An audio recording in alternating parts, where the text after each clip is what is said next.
Mr. Lubega Moses. He has difficulty in using his right arm due to pain in the wrist. Mighty name Jesus. Brother. Situka sebo.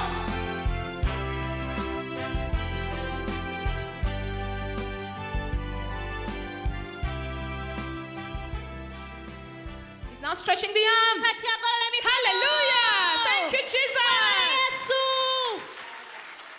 Thank you, Jesus. My hand is healed. Thank you so much, Jesus. Clap for the healer. What do you want to say now? Kati kicho oyagala okwogera sebo. Eyanza profiti. Omukono guno gunumye emyaka 3. Have suffered with pain in the arm for 3 years. Mirembe mu mirimu gyange. No peace in my work. Naye mpulira guteredde. I'm healed. Thank you for treating me. I'm healed. Thank you, Jesus. Webaze Yesu sebo. Thank you so much, Jesus, for healing. I'll remind you an old house in a banana plantation. Yakujjukiza ennyumba enkadde mu bitooke. Amanya gange nze Lubega Moses. My name is Lubega Moses. Naviiridde Buloba. From Buloba. Nazze omukono guno nga gunnuma nnyo. I came with severe pain in my arm. Guno ogwa ddyo. My right arm. Naye okutwaliza awamu kati mpulira guteredde. Musajja wa Katonda bw'amaze okunsabira. After the man of God praying for me, ngenze okuwulya omukono ogumaze emyaka 3 nga gunnuma. I felt the hand that was painful for all the 3 years. Ngenze okulaba nga guwonye. I felt that I'm totally healed. Abadde ansabira musajja wa Katonda. While the man of God was praying for me, n'ampa obunnabbi. he gave me a prophecy. N'angamba waliwo ennyumba enkadde eri mu bitooke. He told me to remember the old house in the banana plantation. Ngenze okujjukira ennyumba eyo enkadde eri mu bitooke. On recalling that house in the banana plantation, yali abamuzeeyi bange mu kyalo. it was for my parents in the village. Musajja wa Katonda kyayogedde kituufu. What the man of God has said is true. Bwe ngenze okutunulamu ng'ennyumba eyo ngirabira ddala yali enkadde bulungi nnyo. I realized that surely that house was very old. Nga twateesa ne baganda bange. And we had agreed with my brothers and my sisters tusobole okuba nga tuzimbawo ennyumba empya. to build a new house there. Naye bwe twasalawo okuzimbawo ennyumba empya. When we decided to build a new house there, bo bennyini baasalawo ate ogindekera. they decided to leave it all to me. Nze neesalawo n'engizimba. I decided to build it. Bwe ngisalawo gizimba. After that, kati waliwo mutabani wa mukulu wange. there is a son to my elder brother. N'ajja n'ampa amawulire n'aŋŋamba batata ne basenga bagambe lwaki wazimbye ennyumba ennene kabagikulekere. The son of my elder brother came and told me that the aunties and the fathers have said that why did you build such a very big house? Let them leave everything to you. Kati bwe bamala ogindekera. When they left the whole burden to me, nensalawo neŋŋamba kangizimbe ngimalirize. I decided to build it and finish it. Naye mba ndyange mutabani wange aŋŋamba nti bagambye lwaki ozimba ennyumba ennene oyagala kutwala ttaka lyabwe. Then my son came and told me, they've said and asked, why did you build such a big house? You want to take their land? Mu butaano taata naye we yatufiirako. And that was the time when our father died. Ng'ennyumba eyo tennaba kuggwa. Before the completion of that house, nensalawo ne mmaliriza ennyumba empya. I decided to complete that new house. Maama n'ava mu nnyumba enkadde n'adda mu mpya. My mother left the old house, she entered the new house. Kati ngenda otandika nga okgenda mu kyalo nali naye nanansi zange nga faamu nnene. So I used to go to the village to check my pineapples. I have a very big farm there. Waaliyo n'ebisolo byange eby'embuzi. I also had my animals, the goats. Ngenda otuukayo ng'embuzi bazibba. I reached there and I found that they were stealing the goats.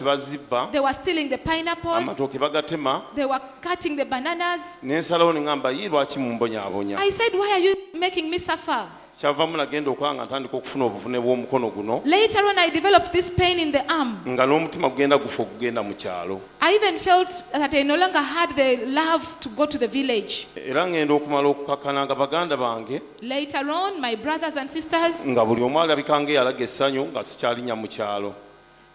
they were happy that I no longer go back to the village. Era we njogeredde okulwaleero nga mpezezza emyaka 4 n'ekitundu nga sirinnyirayo ddala. As I'm speaking now, I've spent 4.5 years without stepping there in the village. Naye neeyanziza nnyo musajja wa Katonda okunsabira okuwona omukono guno. But I thank the man of God for praying for me because now my hand is healed. What he has said is true.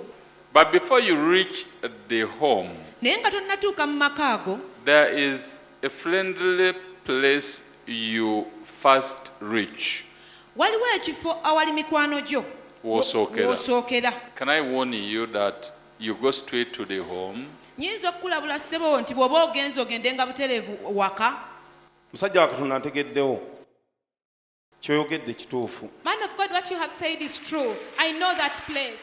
Waliwo kojja wange omu bwe nalinganga ngenda nga nsooka n'ennyimirawo n'ensooka njogera naye. Man of God, what you have said is true. I've known that place. That place, there was one of my uncles. Whenever I would be going to the village, I would first stop over there, then I converse with him. Waliwo ne muto wange omu naye ng'ali awo nga nsooka n'enjogera. So you first deposit all the information there. Kati bw'oba ogenza osooka kutuusizaawo obubaka bwonna oba amawulire gonna. Whatever you tell them, byonna by'obabuulira. they share with the others. Nga babigaba n'ababisaasaanyiza abalala. So you think these are friends. Kati gwolowooza gino mikwano. Can you stop it? Oyinza okikomya. If you are going to the village to see your mom, bw'oba nti ogenze mu kyalo kulaba maama wo, take that mission, go see your mom. Full stop. genda n'ekigendererwa ekyo butereevu laba maama wo, komaawo. Kati musajja wa Katonda mbadde naye emiti gyange gya kalitunsi nga njagala gitunde. Siigitunde. You can do that, Ekyo osobola okukikola. but don't develop it. Don't continue to develop the land. Togenda mu maaso ng'okolera emirimu ku ttaka eryo. You can sell the trees. Osobola okutunda emiti. I pray for you Nze nkusabira to buy somewhere else. ogule mu kifo ekirala. You'll get a good place. Sebo ojja kufuna ekifo ekirungi. Mobalubwama omanyiwo. At Rubwama's place, do you know there? Musajja wa Katonda mwerabiddemu Oba Katonda. tonnatuuka wammwe. Before you reach your home. Ennyumba eri mu miti mingi. This house is in many trees. Ntegeddewo. Yes, man of God. Musajja wa Katonda ntegeddewo. Musajja wa Katonda kyoyogedde kituufu. Man of God, what you have said is true. Waliwo emiti mingi, waliwo emmwanyi wamu n'emituba. There are many trees of coffee and also mituba trees. Bayitawo wa mwami Lubwama. And that place is a home of Mr. Lubwama. So you buy there a land Kati ojja kugulayo eyo ettaka where they used to graze their cows. we baalundiranga ente zaabwe. They have a big land, Balina ettaka eddene. but there is a place where they used to graze their cows. Naye waliwo ekifo we baaliisizanga ente. We baalisizanga ente ntegeddewo. I know the place where they used to graze their cows. Cultivate there Limira eyo with peace. n'emirembe. Stand up. Situka ssebo.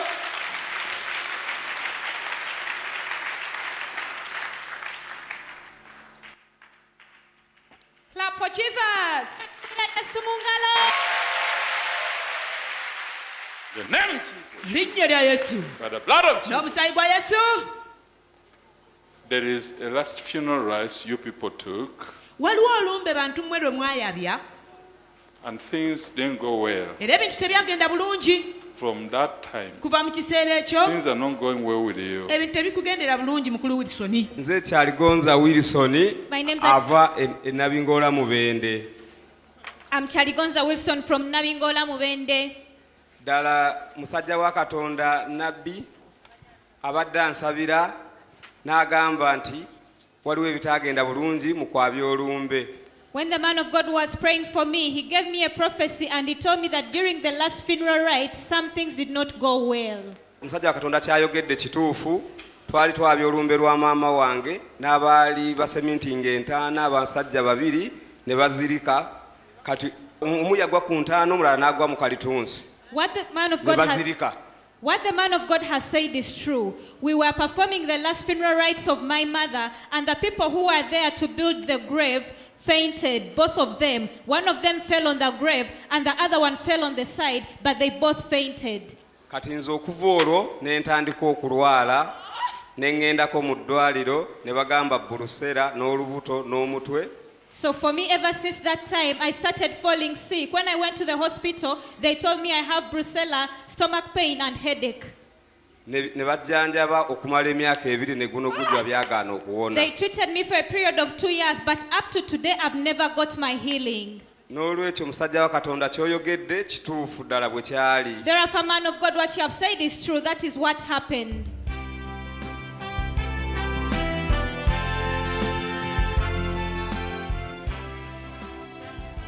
Have your peace. Bana emirembe gyo nnyabo. Disappointments. Okuyiyibwa. And you feel you hate men. Era gwe muli owulira wakyawa abasajja. Look at them and say, Obatunulira n'owulira nga ahwenyiwa. Father, we remove the disappointments. kitaffe tujjawo Mighty okuyiika name of Jesus. linnya ery'amannya lya yesu. Chaidrita. My name's Musajja wa Katonda abadde ansabira. Nampaako obunabbi nti nina okuyibwa mu basajja. When man of God was praying for me, he gave me a prophecy and he told me that I get disappointment from men. Omusajja wa Katonda kyayogedde ekituufu nnyo. What the man of God has said is very true. Kubanga mu bulamu bwange nakafuna abasajja nga 5 abaakanjiwa n'okudda waggulu. Because in my life, I've so far got 5 men and above disappointing me. Nga mwe muli ne taata w'omwana wange. And among them is the father to my child. Asembyeyo gwe mbadde naye nga manyi tugenda beera bulungi. The last one I had, knowing that we're going to live together happily, Yali mufere.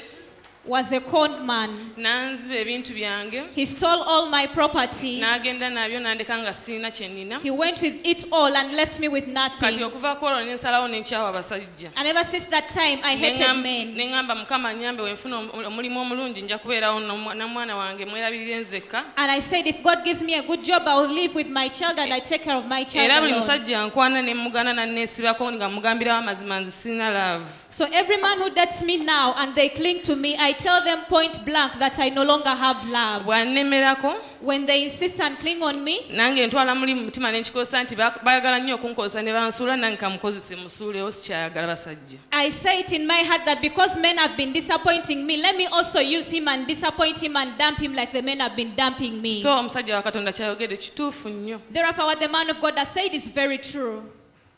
Don't worry. Teweeraliikirira nnyabo. God has done something for you, Katonda alina kyakukoledde and at a given time, era mu kiseera ekikuweereddwa you will be going abroad. ojja kugenda ebweru. Things will look as if they're not working, Ebintu bijja kufaanana ng'ebitakola. but God will be taking care. Naye Katonda ajja kuba alabirira. You get a man abroad there, Ojja kufuna omusajja ebweru eyo. and you get 2 kids with the man. Ate era muzaale abaana 2 n'omusajja ono. So it is all over. Kati byonna biwedde. This disappointment is over. Okuyiibwa kuno kuweddewo. I pray for your going abroad. Nkusabira kugenda bweru. If I were you, Kale singa mbadde ggwe I would have been walking, Mama. nandibadde entambula Kasoko mwaka yimba yatuuse soka dda. tambulemu. First give her some to walk.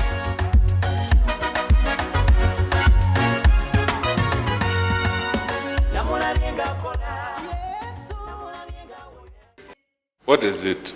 Kiki ate ssebo musumba? Musumba Mukama yeebazibwe. Praise the Lord, Pastor. Badde nkola ne kampuni emu eyitibwa Uvrage I've been working with a company called Urad, nga ntunda pikipiki selling motorcycles.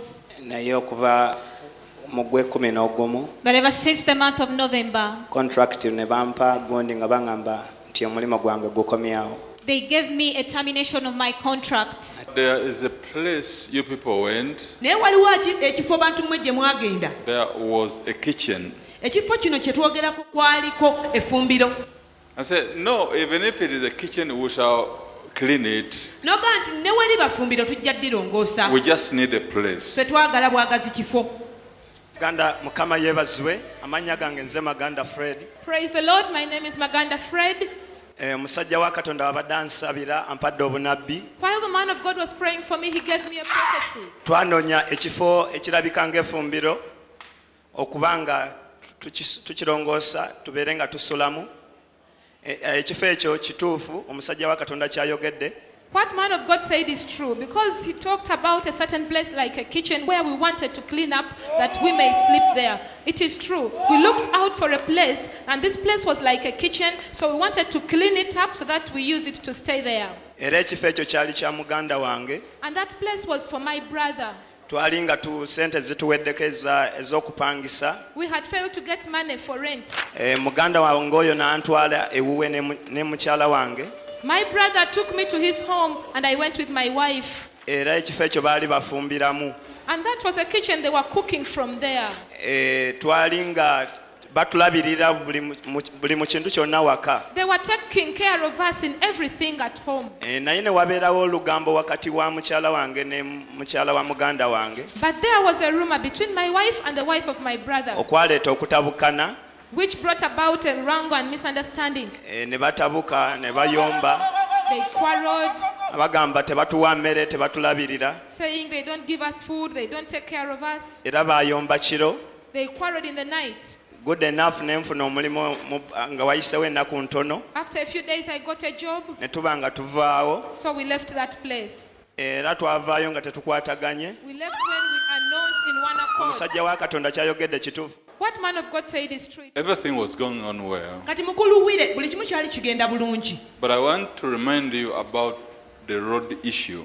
naye njagala nkujjukize ku nsonga y'oluguudo Where people want to pass a road, abantu we baayagala okuyisa oluguudo Amanya gange nze Serumaga Wile My name is Serumaga Wile nviidde Kabowa from Kabowa. musajja Katonda kyayogedde kituufu What the man of God has said is true. ettaka eryo ndijjukidde ekkubo lyampaddeko obunnabbi The road issue which man of God has prophesied about, I Kyayogedde remembered. kituufu. What he said is true. waliwo abaami abamu abajja aba kampuni emu There are some officers from a certain company. okupangisa ettaka lyange They wanted to rent my land basimbeko omulongooti To set up a mast. nga bapangisa emiliyoni 5 and they were going to hire it out at 50 Nemba- million shillings. ne mbabuuza nti myaka emeka And I asked them that how many years? ne baŋŋamba emyaka 3 They told me 30 years. ne mbagamba sijja kusobola I told them no, I will not emiliyoni 5 manage. sente ntono nnyo That 50 million is very Nina- little money. nina sente zange I have my money. kale ate lwaki mumpa emiliyoni 5 ettaka lyange mulirekeewo Why do you give me 50 million? At least you leave the land. okuva olwo emirembe gyanzigwako From that time, I lost my peace. buli kyenkola kifa bufi Whatever I do fails. omusajja naddamu nankubira essimu This man called me again. ne mugamba togitawanira ku ttaka lyange liveeko I told him, don't bother with my ojjagala land. osseewo omulongooti mutage okusisaamu emmotoka zammwe You're going to put that mast there. musajja wa katonda kyayogedde kituufu You're going to start putting your vehicles and passing in that same place. okuva olwo buli muntu alina sente zange tayagala kunsasula Ever since then, when I'm in emirembe my place, gyaggwawo and even up to now, I don't have n'emirimu peace. gyenkola gyanzigwako sikyalina mirimu ate nga nina amabanja And even my jobs and businesses are no more. Moreover, I have so many debts. musajja wa katonda kyayogedde kituufu So what man of God has said is true.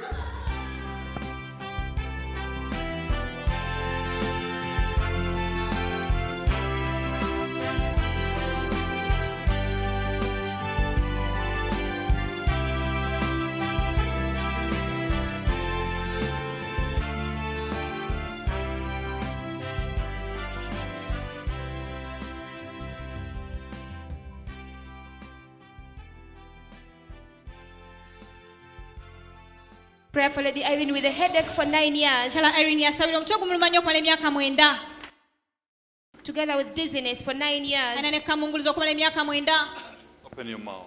yasama nnyo nnyabo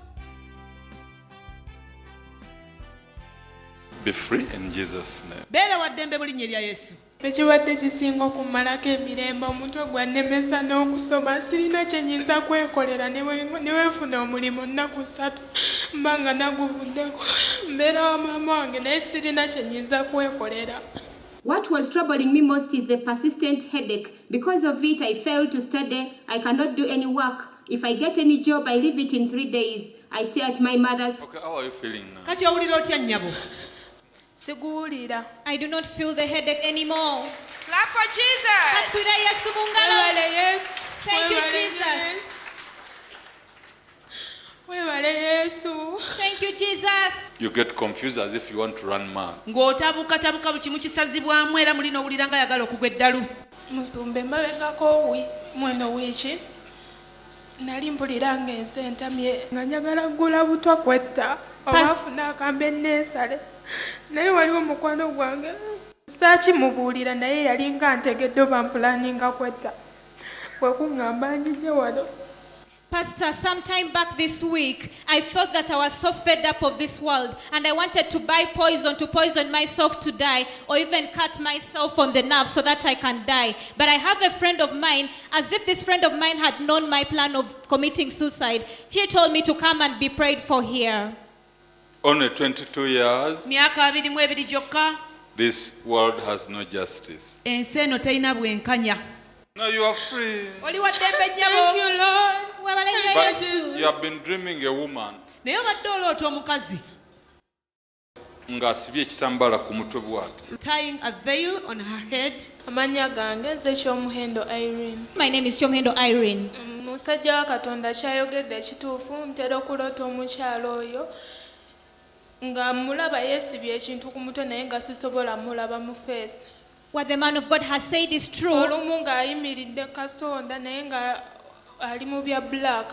Often I dream this woman tying a veil on her head, but I do not see her face. Sometimes I see her standing in a corner, dressed in black. Era nze sitera kwebaka misana kuba buli lwe neebaka emisana omuntu oyo anjijira ng'ali mu kasonda. And for me, I don't usually sleep during day, because whenever I sleep during the day, that woman appears to me in the dream, standing in the corner.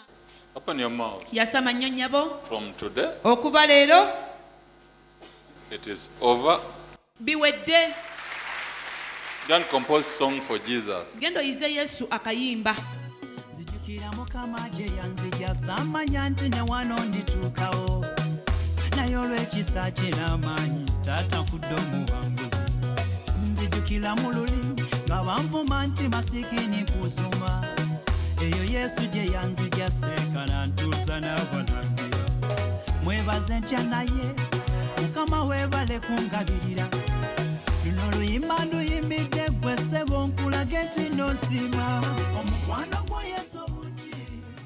Only problem is that you abuse people. Gwe nnyabo Lukiya, obuzibu bwokka bw'olina ovuma abantu. Why do you do this? Lwaki okikola kino? Now the Muslim woman cursed you. Kale nno kaakati omukazi oli omusiraamu yakukolimira. Why did you abuse her? Lwaki wamuvuma? Nabbi nsaba kumutangaaza ku. She walked like this. Atambula akootakoota bw'ati. Amannya gange nze Nasuna Lukiya. My name is Nasuna Lukiya. Musajja wa Katonda wabadde ansabira mpaddeko obunnabbi okuvuma abantu.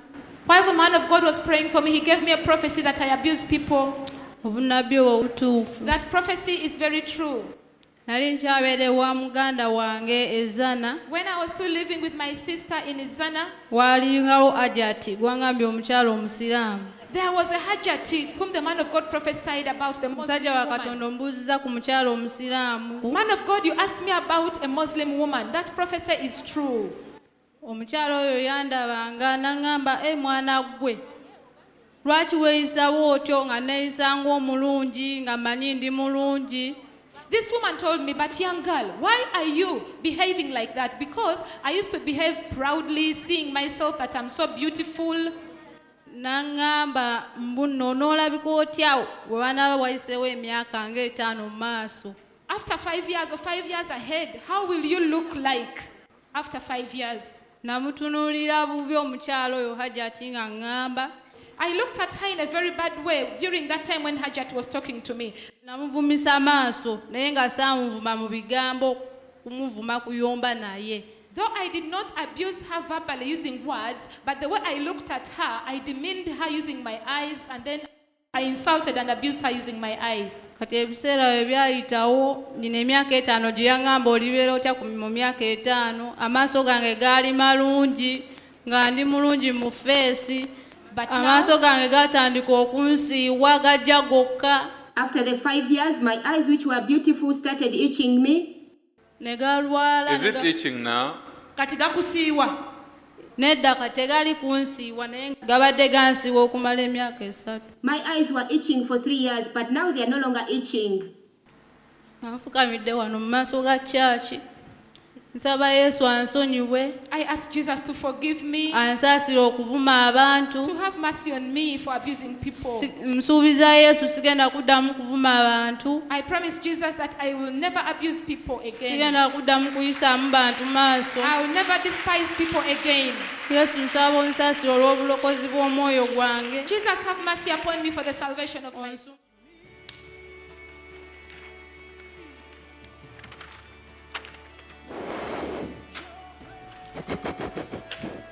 Hey, Jesus.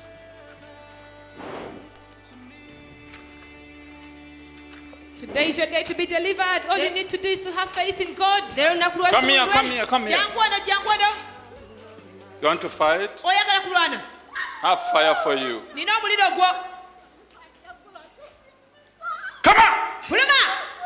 In the name of Jesus. Linnya lya Yesu Kristo. Every knee shall bow down. buli vvivi liteekwa okufukamira Every tongue na confess bulumi lwatule that Jesus is the Lord. kristo yesu ye mukama waffe. Every knee must bow at the name of Jesus. buli vvivi liteekwa kuvuunamira erinnya lya yesu. Time for deliverance, time for healing in Jesus' mighty name. kiseera kya kusumululwa, kiseera kya kuwonyezebwa mu linnya ery'amaanyi erya yesu. Time to take up your package. kiseera otwale ekitereko ekyo.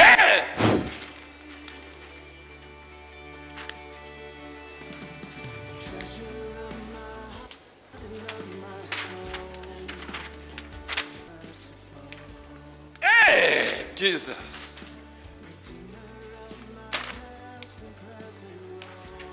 This is a special prayer made in faith in Jesus' name. eno esaala ekoleddwa mu kukkiriza mu linnya erya yesu.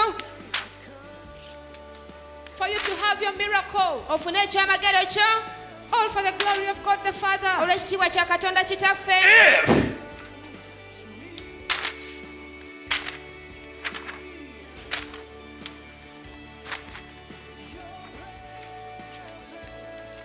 There is abundance of power to heal, power to deliver, power to...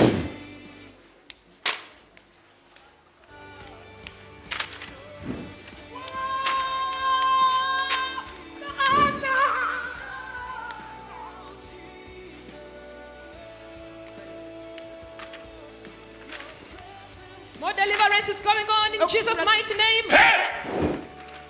Come on. puluma. The demons cannot stand the fire of the Holy Ghost. emizimu tegisobola kuyimirira wawali omuliro gw'omwoyo mutukuvu. puluma.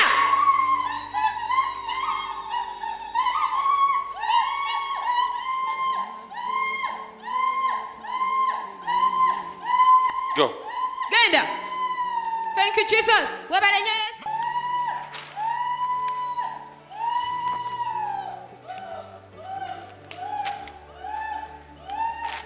Hey, Jesus.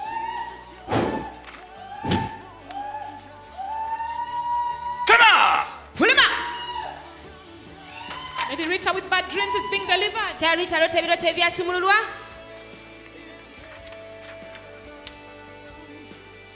Time to take up your deliverance in Jesus' name. kiseera otwala okusumululwa kwa mu linnya erya yesu.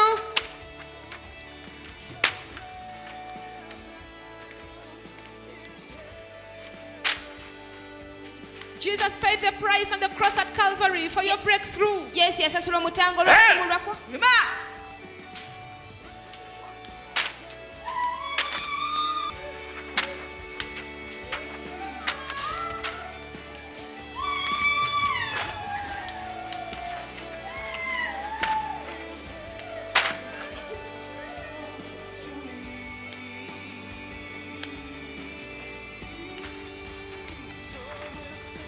Father, we thank you. kitaffe tukwebaza.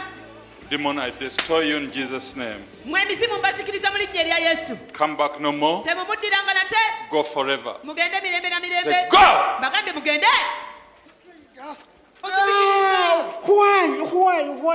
Watch it, watch it. Fire of the Holy Ghost. Why you are destroying us? Clap for the name Jesus. mukubira erinnya yesu kristo mu ngalo. There is power in the name of Jesus Christ. mulimu amaanyi mu linnya erya yesu kristo. Look at me. tunuulira. Hard devil. fuluma gwe sitaani. genda. You are bedwetting? ofuka ku buliri. For how long? kumala bbanga ki? For 2 years. Myaka ebiri. That is Sister Kawo Annette. Problem of bedwetting for 2 years. mukyala kawo aneta alina obuzibu bw'okufuka ku It buliri is emyaka over. ebiri. kiwedde. Clap for Jesus Christ. kati kubira yesu kristo mu ngalo. There is no problem that he cannot solve. tewali buzibu bw'atasobola kugonjoola. No sickness that he cannot heal. tewali bulwadde bw'atasobola kuwonya.